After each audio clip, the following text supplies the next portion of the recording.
Meus irmãos, boa noite a todos, a graça e a paz do Senhor Jesus, amém? Com alegria nós estamos celebrando o nosso Rei, Ele é a nossa força, Ele é aquele quem luta por nós, aquele que nos sustenta com o seu forte braço, aquele que tem cuidado dos seus e dia após dia tem efetuado a sua obra. É nesse Deus que Neemias confia, é nesse Deus que Neemias está ancorado. Os inimigos do Senhor se levantaram inúmeras vezes no decorrer da trajetória de Neemias, e a exposição que nós estamos caminhando até aqui, nós vamos ver uma mesclagem de várias vezes o inimigo que ferozmente opera para tentar parar a obra do Senhor. Mas o nosso Deus, Ele é grande em poder. Na verdade, Ele é todo o poder. Ele é o Todo-Poderoso. Sustenta o universo nas palmas de suas mãos. Ele governa absolutamente, soberanamente e sem nenhuma falha de governo. O seu agir operante, ele, desde a fundação do mundo, vigora e eternamente vai vigorar. Esse é o nosso Deus poderoso. Eu gostaria de convidar os amados irmãos a estarem abrindo as vossas Bíblias, em Neemias capítulo 6, e nós vamos continuar as nossas exposições nesse livro histórico que registra a terceira volta do povo de Israel a Jerusalém e também registra o restabelecimento das muralhas de Jerusalém, bem como o principal, o restabelecimento da palavra de Deus na vida do seu povo. É quando Deus, depois de ter levado o seu povo a cumprir cativeiro por 40 anos e depois um tempo prolongado de mais 30, onde o povo vai sofrer nas mãos primeiro de Nabucodonosor e depois no governo do rei Artaxerxes. Em algum momento você vai ver aparecendo Artaxerxes e em outro aparecendo Ciro, quando na verdade são a mesma referência, duas pessoas, uma pessoa com duas referências. E nós vamos então observar que o Império Medo-Persa vai deixar o povo voltar a Jerusalém em dado momento, com as devidas regras estabelecidas.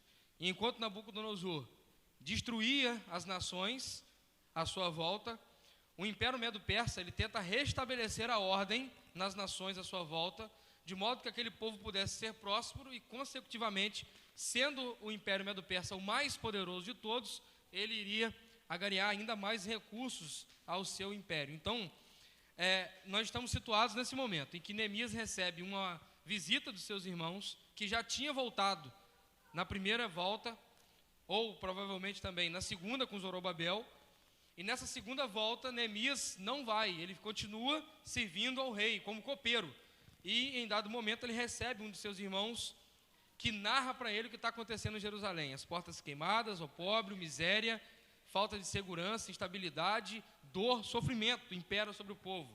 Então Neemias se propõe a orar por aquela situação, e no decorrer da oração de Neemias, Deus resolve, por sua providência, levantar o próprio Neemias, usar o próprio Neemias, copeiro do rei, para ser o agente de Deus na restauração, na reconstrução de Jerusalém.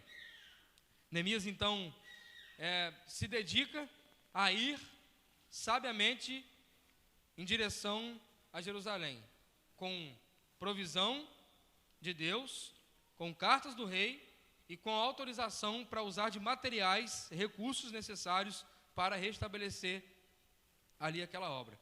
Neemias, no capítulo 5, alcança metade da obra. E agora, no capítulo 6, nós vamos observar que a obra vai ser concluída. Então, nessa trajetória de copeiro do rei, de Suzã, a capital dos reis ficarem no inverno, até o capítulo 5, Neemias ainda era simplesmente um homem como qualquer outro, um copeiro, apesar de estar ocupando um lugar de excelência. O copeiro era responsável por experimentar as comidas do rei. Naquele tempo, matar os reis por envenenamento era algo muito comum. Haviam constantes tentativas dessa maneira. Então, mas se nós observarmos, um copeiro não tem uma posição de liderança, por assim dizer. Copeiro experimenta comidas, não lidera um povo numa reconstrução. Mas esse homem simples, que se coloca à disposição do Senhor em oração, se dedica em fazer o que tem que ser feito, e tem um coração pronto a amar e servir, ele é usado por Deus. E no decorrer dessa ferramenta ser usada, Deus afia essa ferramenta e faz dela um governador do seu povo. O capítulo 5 vai dizer que Neemias era governador, e ele é um exemplo de governo. Ele não vai pesar a mão sobre o povo, tendo do povo os recursos, ou então o pagamento para o governador. Ele abre mão disso, e pelo contrário, ele abre as portas da sua casa para receber o povo e para servir o povo. E agora no capítulo 6, nós vamos observar como que desenrola mais uma página dessa história. Eu espero ter te colocado exatamente onde eu estou, para que a gente possa assim seguir. A palavra do Senhor diz assim: quando Sambalate, Tobias, Gesem, o árabe, e o restante dos nossos inimigos souberam que eu havia reconstruído o muro e que não havia ficado nenhuma brecha, embora até então eu ainda não tivesse colocado as portas dos seus lugares, Sambalate e Gesem mandaram-me a seguinte mensagem: venha, vamos nos encontrar em um dos povoados da planície de Ono. Eles, contudo, estavam tramando fazer-me mal. Por isso, enviei-lhes mensageiros com esta resposta: estou executando uma grande obra e não posso descer. Por que parar a obra e encontrar-me com vocês? E eles me mandaram 4 vezes a mesma mensagem, e todas as vezes eu lhes dei a mesma resposta. Então, na 5ª vez, Sambalate enviou-me um mensageiro com a mesma mensagem, e ele tinha na mão uma carta aberta, em que estava escrito: dizem entre as nações, e Gesem diz que é verdade, que vocês e os judeus estão tramando uma revolta, e que por isso estão reconstruindo o muro. Além disso, conforme dizem, você está na iminência de se tornar rei deles, e até nomeou profetas para fazerem em Jerusalém a seguinte proclamação a seu respeito: há um rei em Judá. Ora, essa informação será levada ao rei, por isso vamos conversar. E eu lhe mandei esta resposta: nada disso que você diz está acontecendo, é pura invenção sua. Estavam todos tentando intimidar-nos, pensando: eles serão enfraquecidos e não concluirão a obra. Eu, porém, orei pedindo: agora, pois, fortalece as minhas mãos. Um dia, fui à casa de Semaías, filho de Delaías, filho de Meetabel, que estava confinado em sua casa, e ele disse: vamos encontrar-nos na casa de Deus, no templo, as portas fechadas, pois estão querendo matá-lo. E eles virão essa noite. Eu, porém, lhe respondi: acha que um homem como eu deveria fugir? Alguém como eu deveria entrar no templo para salvar a vida? Não, eu não irei. Percebi que Deus não o tinha enviado e que ele tinha profetizado contra mim, porque Tobias e Sambalate o tinham contratado. Ele tinha sido pago para me intimidar, a fim de que eu cometesse um pecado agindo daquela maneira. Assim, poderiam falar mal de mim e desacreditar-me. Lembra-te do que fizeram Tobias e Sambalate, meu Deus. Lembra-te também da profetisa Naódia e do restante dos profetas que estão tentando me intimidar. O muro ficou pronto no 25º dia de Eliú, em 52 dias. Quando todos os nossos inimigos ouviram sobre isso, todas as nações vizinhas ficaram atemorizadas e com orgulho ferido, pois perceberam que essa obra havia sido executada com a ajuda do nosso Deus. Também, naquele dia, os nobres de Judá enviaram muitas cartas a Tobias, que lhes respondia: porque muitos de Judá estavam comprometidos com ele por juramento, visto que era genro de Secanias, filho de Ará, e de Joanã, seu filho. Ele havia se casado com a filha de Mesulão, filho de Berequias. Até ousavam elogiá-lo na minha presença, e iam contar-lhe o que eu dizia. Tobias continuou enviando cartas para me intimidar. Palavra do nosso Deus. Amados, nós precisamos destacar que Deus continua trabalhando em favor dos seus. E Deus, Ele, em todo tempo, tem mantido firme a fé de Neemias.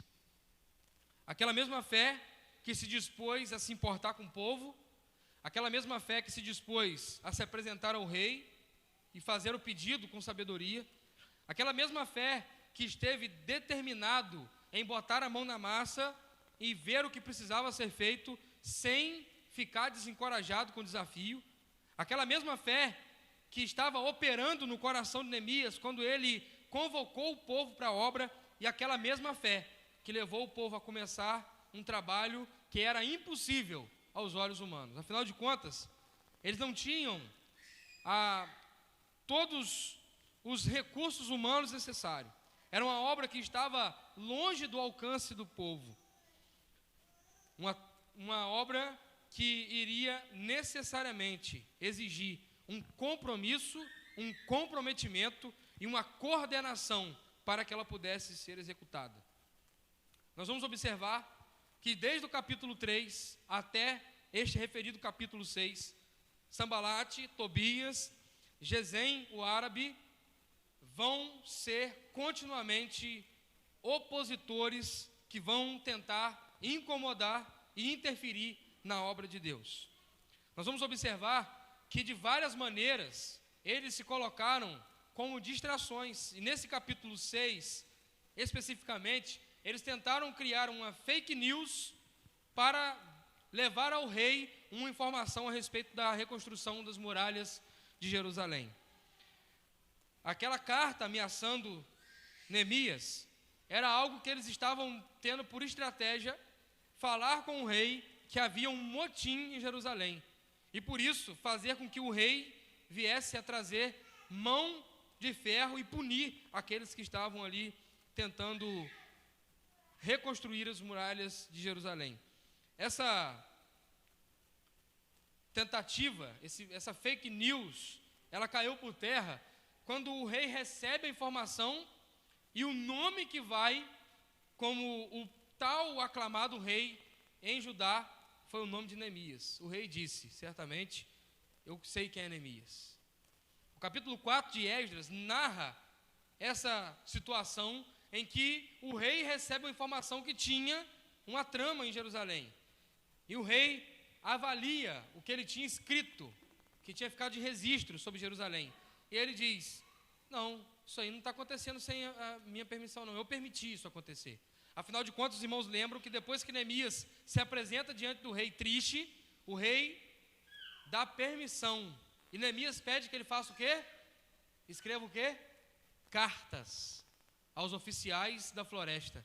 E cartas para permitir ele passar nas fronteiras. Aquelas cartas eram registros oficiais que não deixavam nada acontecer sem que tivesse a permissão real. Então, o cenário é esse. A obra está concluída. Nós vamos ver Neemias dizendo isso, que o muro ficou pronto no 25º dia de Elul, em 52 dias. Isso é, aproximadamente agosto e setembro. Aquela obra que inicialmente era impossível, ela tornou-se uma realidade. Ela foi executada, ainda que com lutas e desafios. Depois que o povo entendeu o que estavam sendo chamados a fazer, e lembre-se de que Neemias toda vez dizia, a boa mão do Senhor está conosco. Ele repete isso inúmeras vezes. Então, o povo esteve disposto a trabalhar, mesmo em meio a dificuldades, as lutas. Em dado momento, a narrativa nos mostra o povo com uma mão segurando a espada e com a outra fazendo a obra. O povo estava dedicado e trabalhando.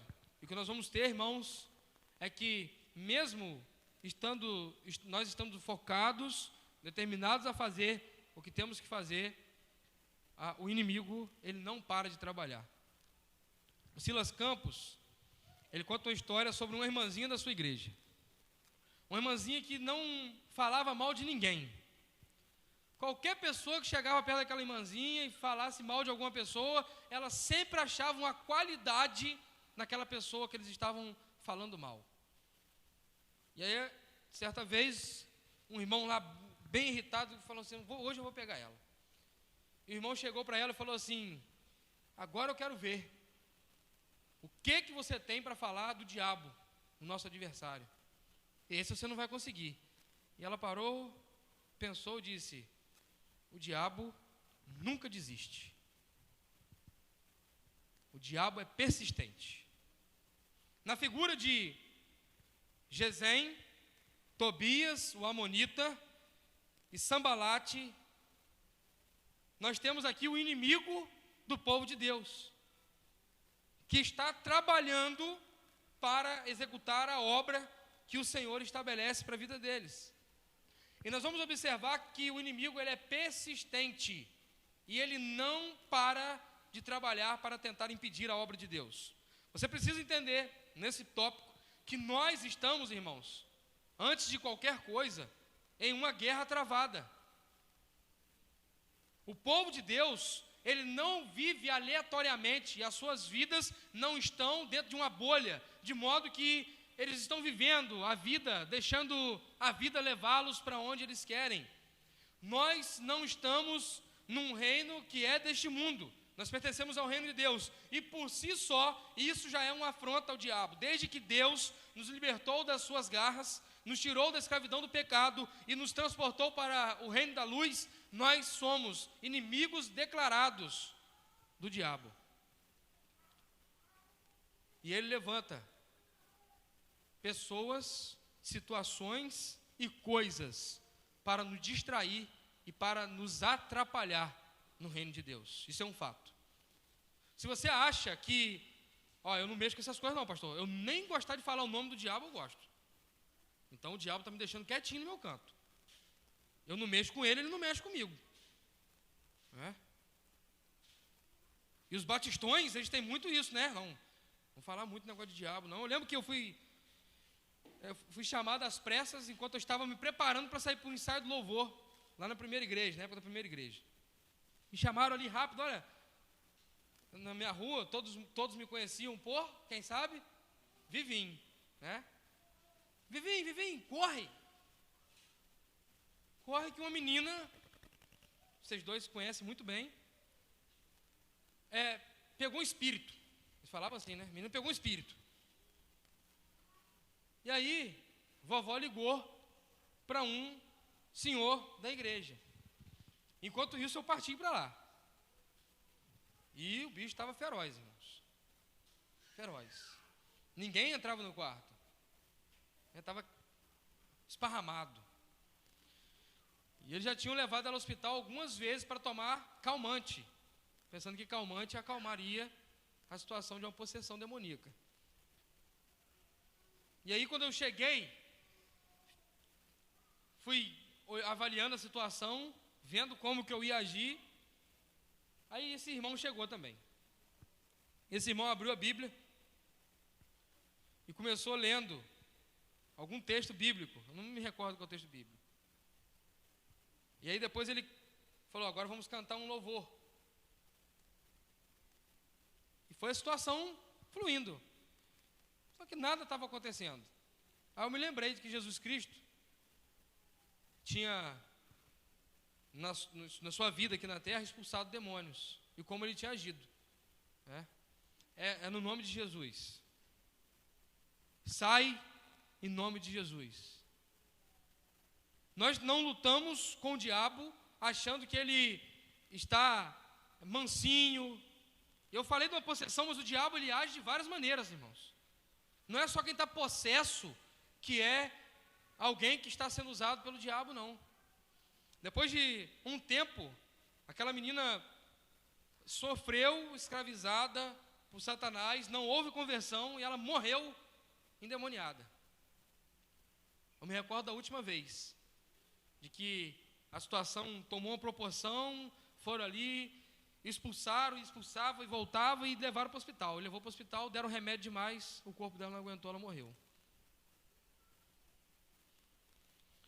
O diabo nunca brincou, desde o princípio. Ele age e opera com as suas terríveis ferramentas em prol de atacar o povo de Deus, a obra de Deus, e ele não faz isso só com possessões. Ele usa situações, coisas e pessoas que nem sempre serão manifestas com a risada estranha ou com a fisionomia amarrada, mas que são instrumentos do diabo para tentar desvirtuar a obra do Senhor. Por que eu cito isso? Porque o diabo, ele é persistente em atrapalhar a obra de Deus. Nós estamos em uma guerra e precisamos aprender com Neemias a não perder tempo com as distrações, porque Neemias, ele foi chamado pelo inimigo a sair da obra e a fazer uma outra coisa que não fosse a obra de Deus, e isso seria perder tempo, e isso seria perder o foco, e isso seria parar a obra. Neemias responde depois de 5 vezes a mesma tentativa, a mesma insistência. Eles me mandaram 4 vezes no versículo 4 a mesma mensagem, e todas as vezes eu dei a mesma resposta. Isso me lembra, irmãos, 2 passagens da Bíblia.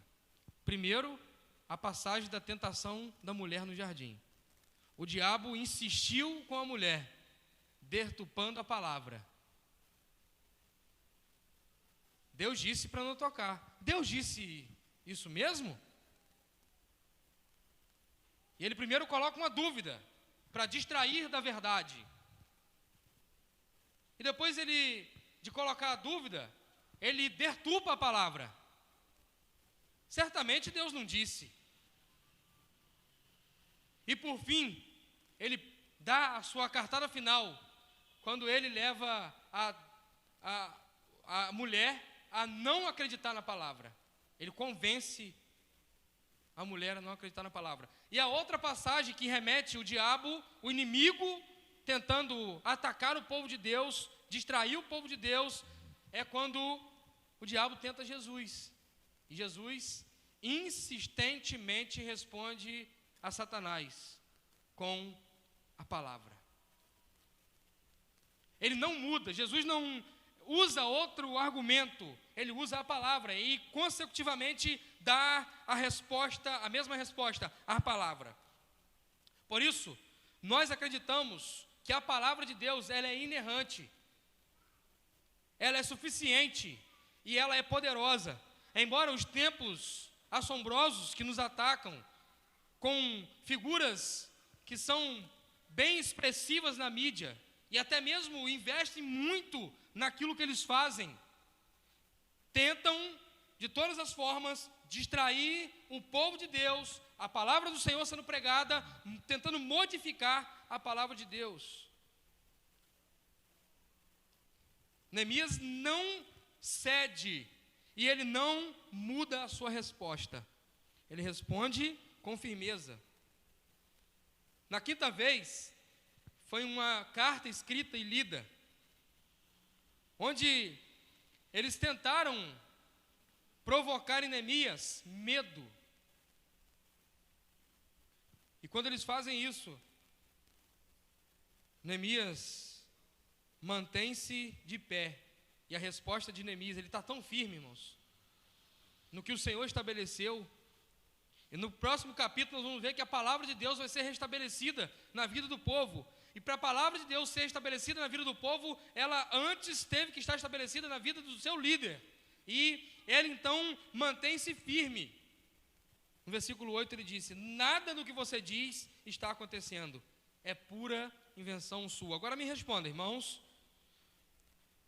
Se você não estiver firmado na verdade, e uma mentira for pregada, você conseguirá identificar uma mentira? A principal forma de fazer uma mentira imperar é levando homens e mulheres a não conhecerem a verdade. Porque se eles não conhecem o original, o verdadeiro, eles não vão conseguir identificar o que é a mentira, o que é falso. Imagine os braços cansados, imagine a energia esgotada, imagine os recursos acabando, imagine um povo já com as suas mãos, com os calos pocados. Já teve essa experiência? Você pega para fazer uma determinada obra, Miguel que o diga lá na Bucânia. Levei Miguel para a Bucânia certa vez, e o Miguel chegou lá todo disposto, né? Marrom um negócio na cabeça, deu aquele cusparadão na mão, esfregou a mão, pegou na enxada e falou assim: pastor, é aqui que é para capinar?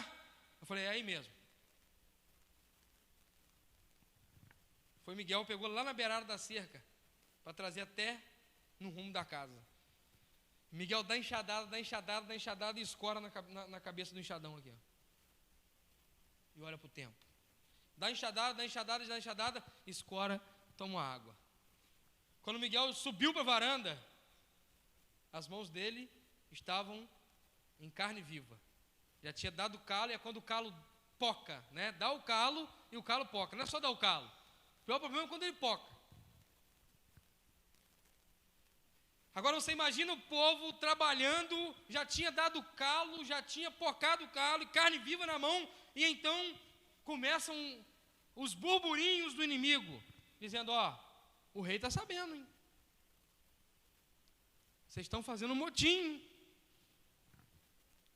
Olha o que está acontecendo. Nós estamos de olho, hein? Vocês estão achando que nós não estamos vendo o que vocês estão fazendo? Agora, Neemias, ele não fraqueja. Ele se coloca numa posição, mais uma vez, de liderança, sem se intimidar. E ele responde positivamente às afrontas, de modo que ele vai se apresentar diante de Deus. Olha como que Neemias reage no versículo 9, irmãos. Eles estavam todos tentando intimidar-nos, pensando: eles serão enfraquecidos e não concluirão a obra. Eles viram que a obra estava por um triz para terminar. E então, diz Neemias: eu, porém, orei, pedindo: agora, pois, fortalece as minhas mãos. Irmãos, eu gostaria de aplicar isso aqui na sua vida. Eu sei que tem hora que os seus braços vão cansar. Eu sei que existem momentos que você será tentado a desanimar. Parece que, embora falte um pequeno pedacinho para a obra ser concluída, parece que aquele pequeno pedacinho é impossível. Talvez, nesse momento, o melhor é você orar, se rendendo e dizendo: de fato eu não sou capaz, mas fortalece as minhas mãos, porque na força do Senhor nós podemos avançar. Nós estamos olhando, irmãos, para frente. Nós temos uma obra para fazer. Nós já estamos aí com quase todo o dinheiro para comprar um terreno de 500 mil ali no centro da cidade, atrás do hospital especificamente. Eu já tenho a metade do dinheiro. E ele está no seu bolso, está no bolso de cada um de vocês aqui, né? E a outra metade Deus proverá. Mas imagine olhar para frente, um lugar estratégico. Talvez o único terreno, só tem ele mais um, no centro de São Fidélis, à venda. Olhar para isso e o valor é impossível. É impossível ter 500 mil. É impossível dar 250 mil de entrada e financiar 250 mil. Agora, isso não pode ser instrumento do inimigo para atrapalhar a nossa trajetória até lá.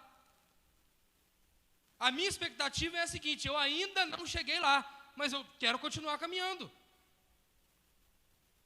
Para que as obras avancem, para que seja executado o que o Senhor quer para a vida da sua igreja, as mãos dos filhos de Deus precisam estar fortalecidas, mas não para estarem abanando.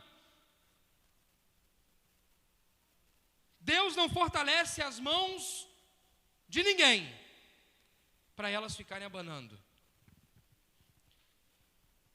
O maior motivo e o principal motivo de todos para as mãos serem fortalecidas é para que a obra possa ser concluída.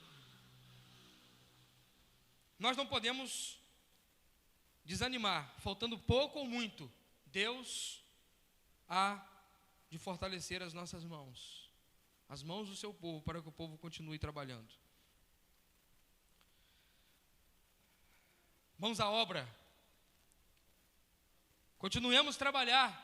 E enquanto a obra vai tomando forma para a conclusão, os arremates finais e os acabamentos finais estão chegando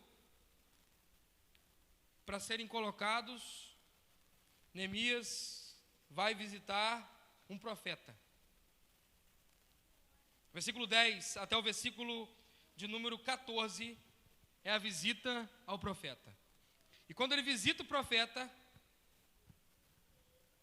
Semaías, filho de Delaías, filho de Metabel, que estava confinado em sua casa. Um dos motivos de confinarem os profetas naquele tempo era que eles corriam risco, porque eles profetizavam para encorajar a obra e contra os inimigos da obra. E aquele profeta, ele tinha sido comprado para profetizar contra a obra de Deus. Ele tentou colocar Neemias numa armadilha, levando Neemias a ser tentado ir ao templo, ficar sozinho, isolado no templo, se esconder da realidade que ele estava envolvido. E aí o versículo de número 12: percebi que Deus não o tinha enviado, e que ele tinha profetizado contra mim, porque Tobias e Sambalate o tinham contratado. Neemias não descreve a profecia, mas o que se desenrola nesse interim é que aquele profeta, ele tentou produzir na vida de Neemias uma fuga daquilo que tinha que ser feito. Uma das formas, essa é a segunda. A primeira é o ataque frontal, tentando tirar os nossos olhos da obra, distração. E o segundo ataque do diabo aqui nesse capítulo é tentando levar a fugir, fuga, esconderijo.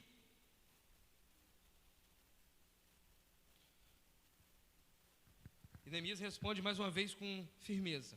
Versículo 11: eu, porém, respondi: você acha que um homem como eu deveria fugir? Alguém como eu deveria entrar no templo para salvar a minha vida? Não, eu não irei. E ele percebeu no versículo 12 que Deus não o tinha enviado e que ele tinha profetizado contra mim, porque ele foi comprado. Ele foi pago para aquilo. Profetas se vendem a troco de promoções pessoais. Vocês acham que falsos profetas são coisas da agora, irmãos? Jesus já tinha alertado: nos últimos dias sobrevirão falsos profetas. Ezequiel capítulo 13, versículo 10 ao 15 diz: porque fazem o meu povo se desviar, dizendo-lhe paz, quando não há paz, e quando constrói um muro frágil, passam-lhe cal. Diga àqueles que lhe passam cal, que esse muro vai cair, virá chuva torrencial, e derramarei chuva de pedra, e rajarão ventos violentos. Quando o muro desabar, o povo lhes perguntará: onde está a caição que vocês fizeram? Por isso, assim diz o Senhor soberano, na minha ira, permitirei o estouro de um vento violento, na minha indignação, chuva de pedra e um aguaceiro torrencial cairão com ímpeto destruidor.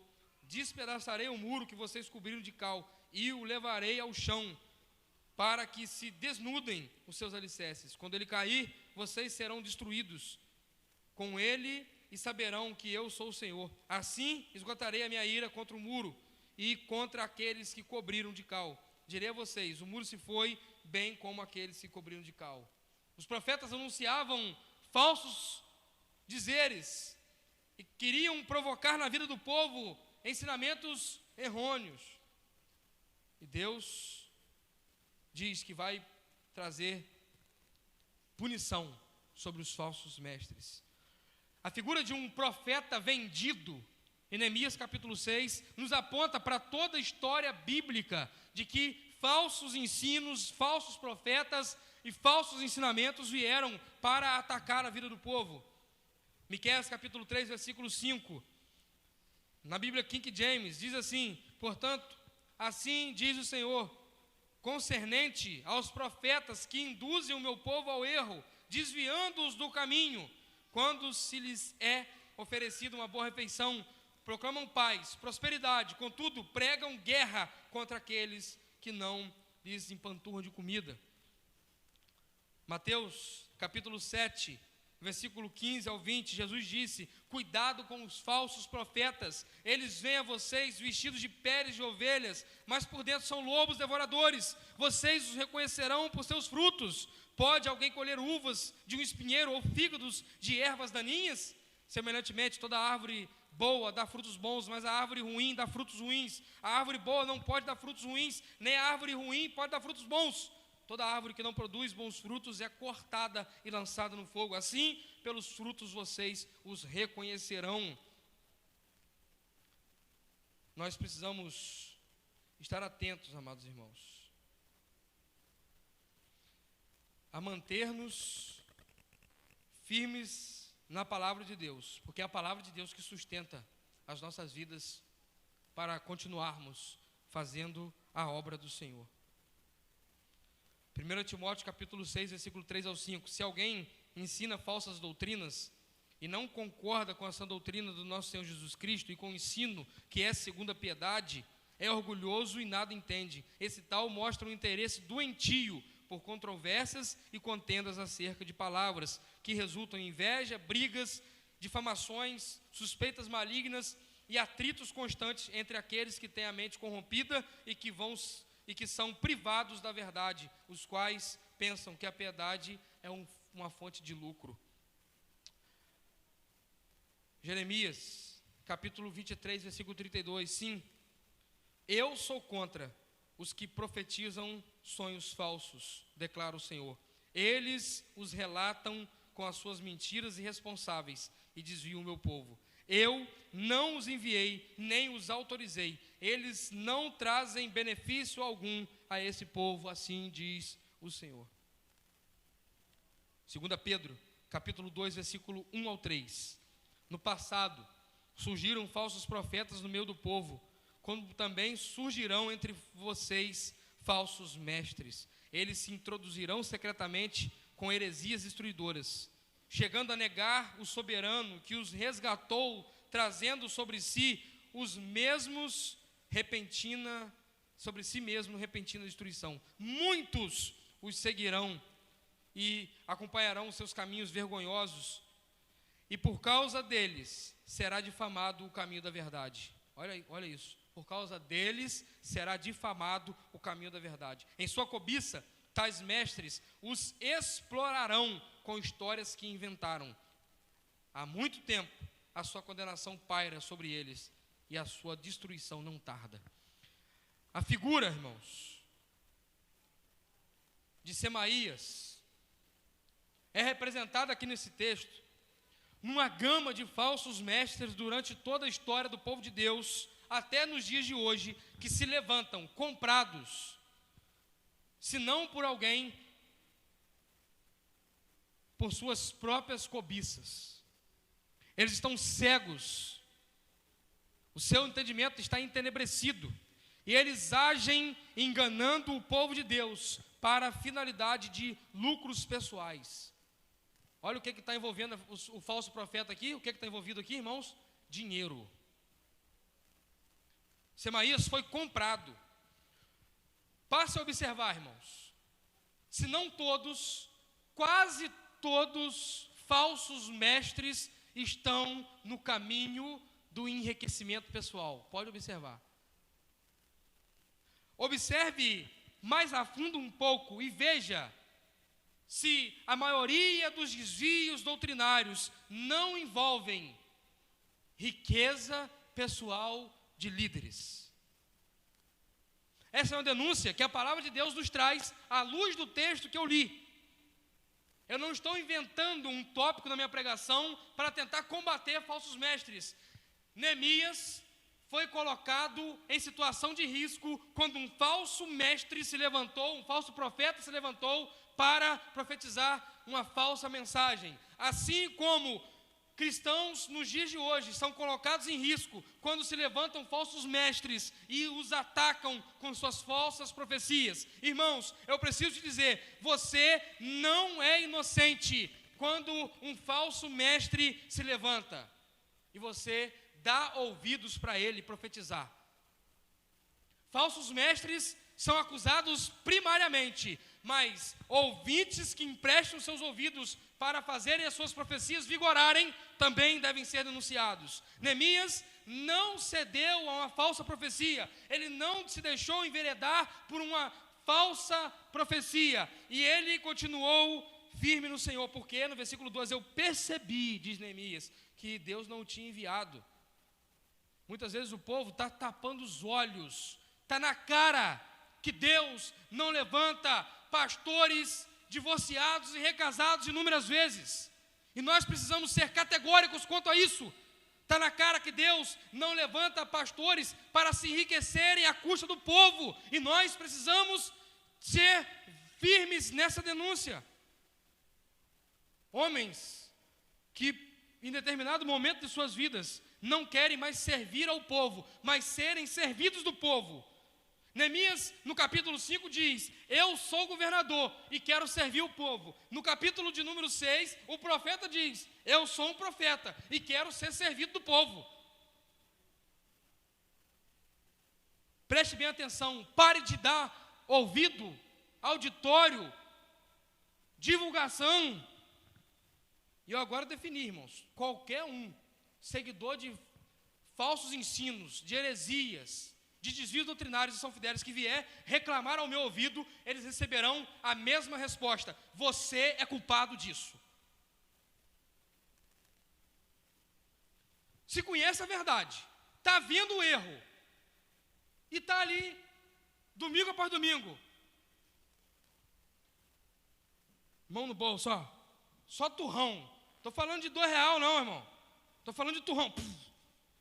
Meu irmão, o cara é conivente, ele está apoiando, ele está bancando o falso ensino, e ele não é isento de culpa, irmãos. Eu não quero levantar uma bandeira sectarista, dizendo que só a nossa igreja que está certa, mas eu preciso dizer que as igrejas que Deus levantou em São Fidélis precisam de um retorno às Escrituras. Eu quero dizer que homens que foram chamados por Deus e perderam o foco no decorrer dos seus ministérios precisam voltar para a palavra. Eu quero dizer que homens que foram sérios, usados por Deus e alcançaram muitos em São Fidélis, eles precisam abandonar o seu orgulho, abandonar os seus pedestais, sair dos seus castelos e voltarem-se para a palavra de Deus, e voltarem a servir o povo de Deus. Eu estou dizendo que o verdadeiro evangelho precisa ganhar de novo espaço nos púlpitos de nossas igrejas. Eu não vou me comprometer em não dizer que eu quero amorosamente apontá-los e dizê-los: volte-se para a palavra. Quando Neemias é atacado pelo inimigo, mais uma vez, Neemias ora. Observe que a oração é uma arma do crente para resistir aos ataques do diabo. Versículo 14, capítulo 6. Lembra-te do que fizeram Tobias e Sambalate, meu Deus. Aqui tem uma oração imprecatória, irmãos. Neemias executa uma oração imprecatória. Lembra-te do que fizeram Tobias e Sambalate, meu Deus. Lembra também, ele não narrou ela ainda nesse episódio, mas existia uma falsa profetisa chamada Naódia e outros profetas que estavam tentando intimidar o povo. Uma observação que eu quero fazer aqui como uma luz para o próximo capítulo. Sempre que o povo abandona a palavra, há espaço para crescer falsos ensinos. Sempre que o povo abandona a palavra, há espaço para surgir falsos pregadores, falsos profetas, falsas profecias e falsos ensinos. Agora, vamos para a coisa boa, né? Já chega de dar pancada. Vamos embora, vamos andar. Capítulo 6, versículo 15, o muro fica pronto. E mais uma vez, há uma insatisfação nos opositores.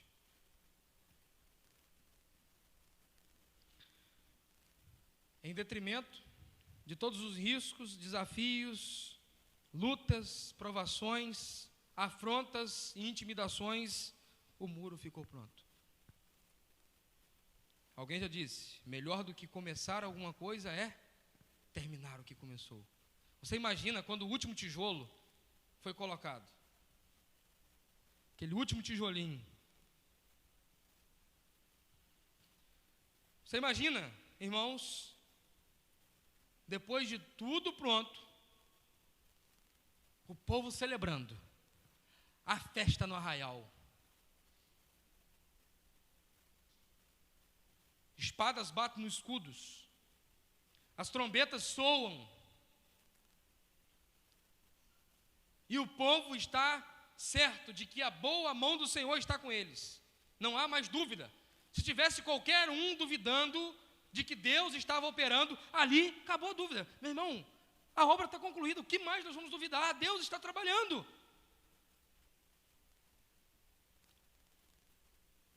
Agora, o versículo 16 nos chama a atenção de que jamais, nunca, o inimigo fica satisfeito com o avanço da obra de Deus. Irmãos, a igreja tem que parar de querer ser elogiada pelos inimigos.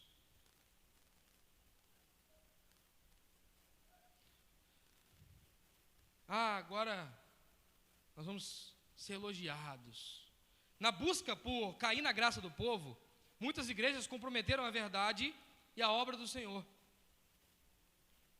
Na tão declarada, e a igreja de Atos caiu na graça do povo. Cair na graça do povo sem a verdade é o mesmo que se colocar em escândalo e se colocar como frágeis em detrimento daquilo que nós temos de firmeza e convicção. Nós não negociamos aquilo que está estabelecido por Deus. E os inimigos, eles ficaram agora atemorizados e com orgulho ferido.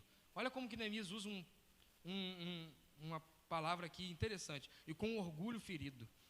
Aquele orgulho de que eles estavam sempre maiores, superiores, zombando. O orgulho foi ferido. E aí, eles viram, observe o versículo 16, a parte final. Eles perceberam que essa obra havia sido executada com a ajuda do nosso Deus. nas versões mais sacras, por assim dizer, com a boa mão do nosso Deus. Havia sido executada com a boa mão do nosso Deus. Irmãos, nós não estamos aqui olhando para frente, pensando em ter uma igreja estabelecida, com doutrina firme, com estabelecimentos históricos, sem perder de vista aquilo que Deus tem para as nossas vidas. Nós não estamos olhando para frente, programando comprar um terreno de 500 mil no centro. E essa altura do campeonato tem muito irmão aqui falando assim, pastor, está ficando doido. Vamos para frente, irmãos. Vamos para onde Deus quer que a gente siga. Vamos avançar. Vamos avançar. Vamos sonhar. Vamos olhar para os nossos desafios e imaginar os nossos filhos crescendo no meio da construção de uma grande igreja. Não uma grande igreja para nós imperarmos e dizermos que nós somos maiores, mas para oferecermos com o maior potencial possível a pregação do evangelho puro e simples. Vamos pensar em uma igreja que vai se formar no centro da cidade, onde nós vamos ter possibilidade de abrir a igreja às 5 horas da manhã e só fechá-la 10 horas da noite, servindo a sociedade o tempo todo, servindo o café da manhã para pessoas em situações de rua, acolhendo pessoas para tomarem banho, receberem uma palavra. Vamos imaginar uma igreja nos fundos do hospital, produzindo enxovais pequenos para oferecerem a todas as mulheres que ganharem neném no hospital, produzido na nossa própria mão, que nós temos irmãs talentosas aqui para isso. Vamos imaginar a nossa igreja investindo para termos uma maternidade, onde mulheres da região toda vão vir ganharem neném em São Fidélis, porque a igreja investiu naquilo. Tem igrejas em São Fidélis que já podia estar fazendo isso há muito tempo. Investindo na saúde. O hospital é uma organização filantrópica, se vocês não sabem disso. Ela é majoritariamente bancada pela prefeitura, mas o hospital pode ser custeado por qualquer organização ou CPF, CNPJ ou CPF, que quiser contribuir para a manutenção e ampliação do hospital. Eles recebem recursos de ONGs, de governos, e pode receber de pessoa física, pessoa jurídica, sem o menor problema. Eles estão reformando a capela, que hoje está servindo de farmácia. Eu estive visitando o hospital, andando junto com o engenheiro, olhando o que está sendo feito. Você também pode fazer isso.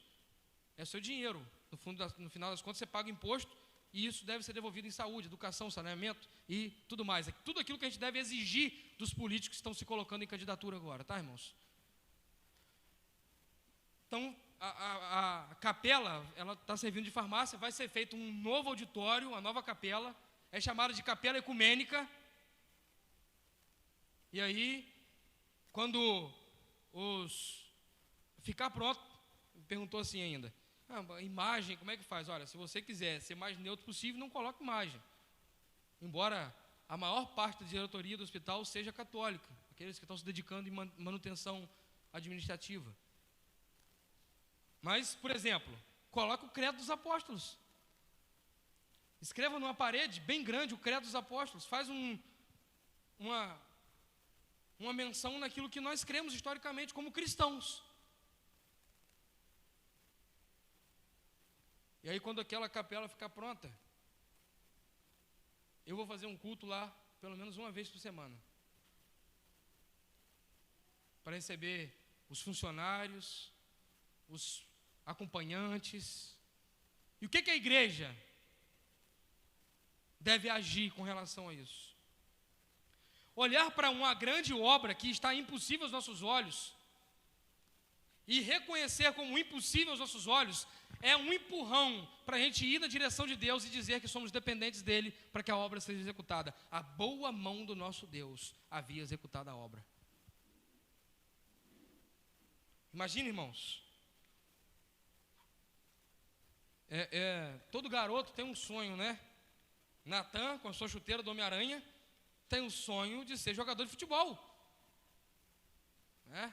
E ele usa a chuteira do Homem-Aranha para jogar teia nos adversários, e teia na bola. Ele joga teia no pé do adversário, o adversário tropeça. Ele joga teia na bola, puxa a bola para o pé dele e ele faz o gol, né? Mas meu sonho de garoto era ser pastor. Meu sonho de garoto era ser pastor.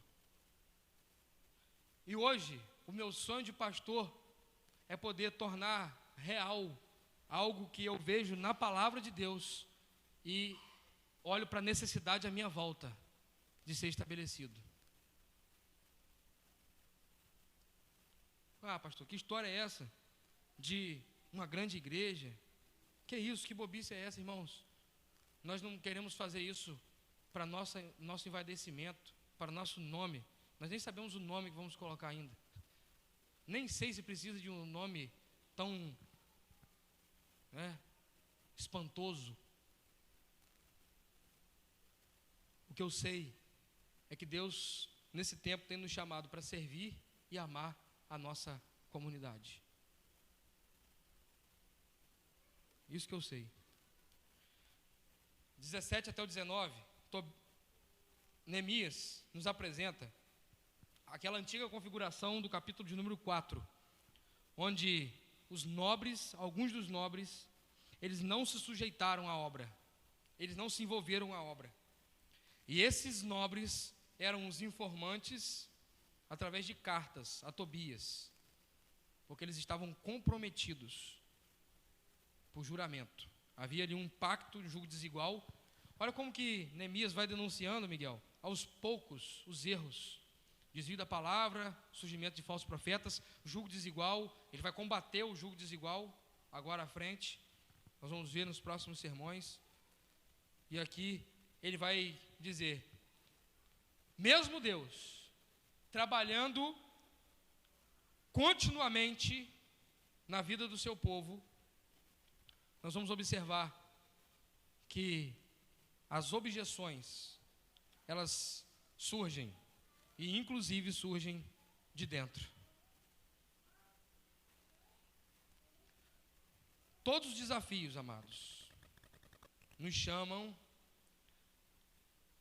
a continuar olhando fitos para o nosso Deus, que é o dono da obra, o Senhor da seara, o administrador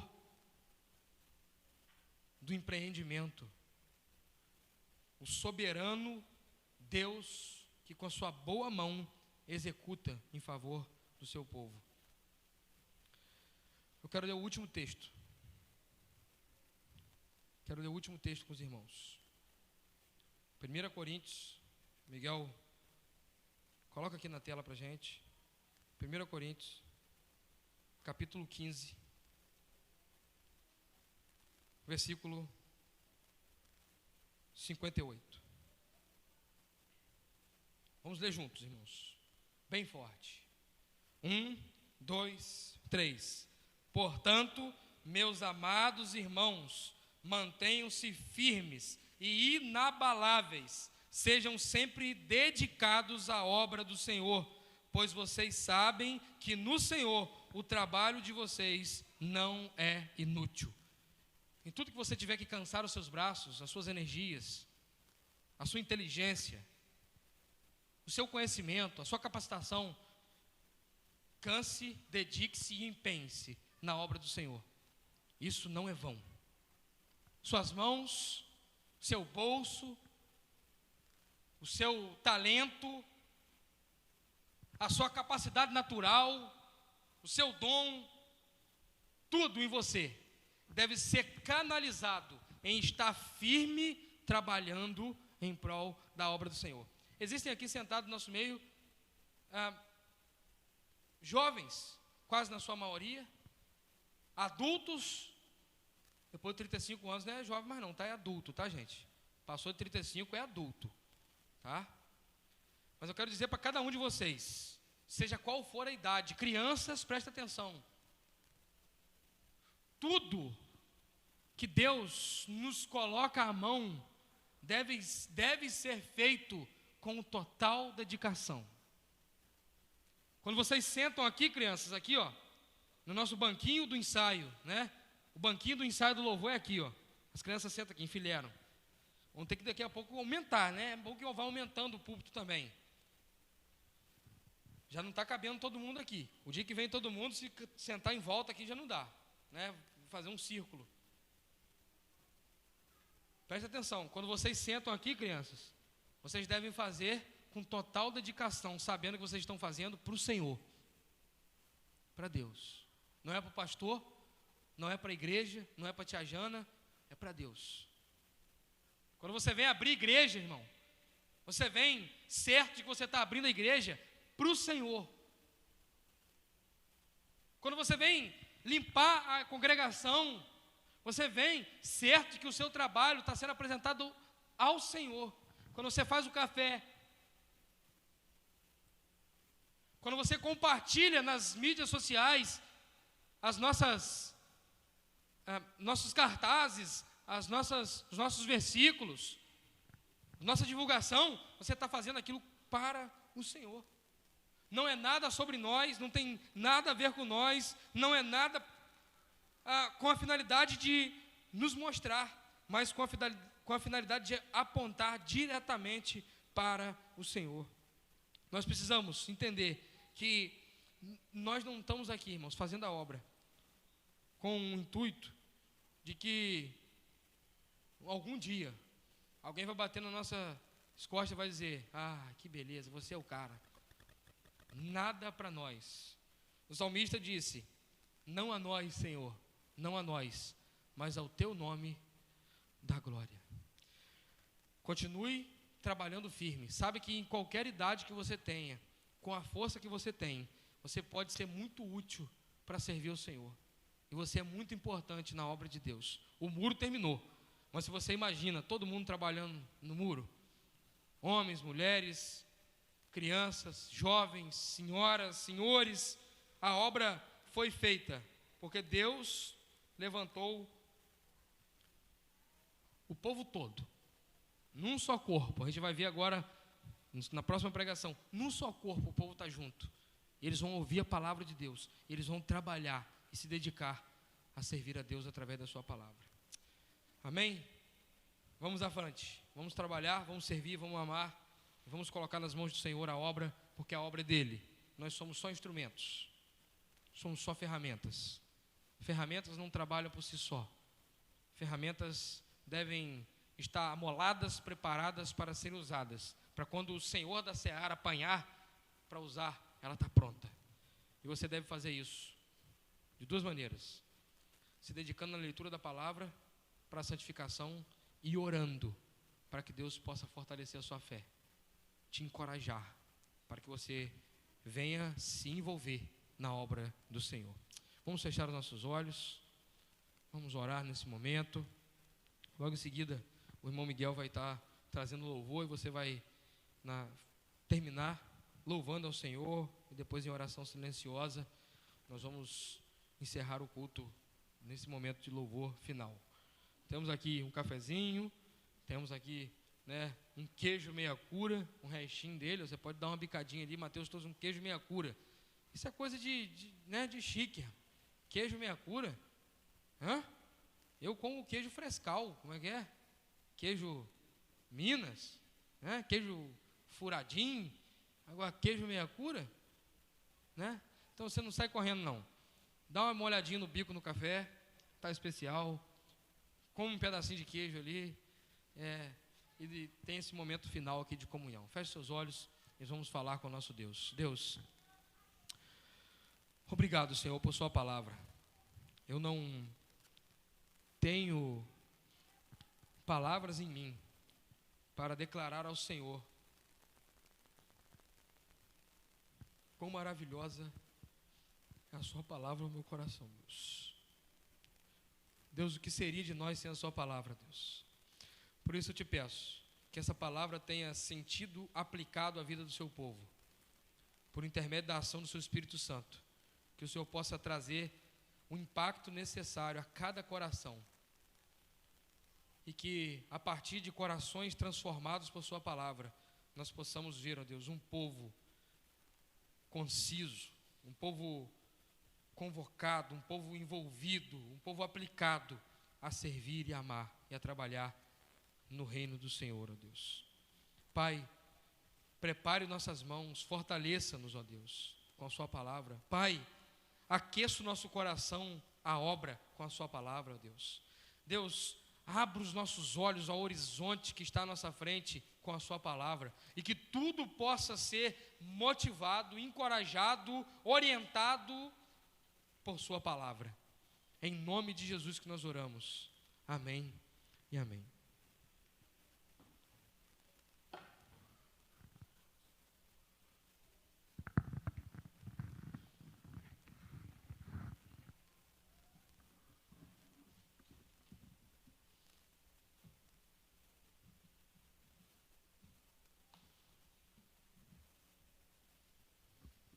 Vamos de pé, irmãos, para terminar o culto.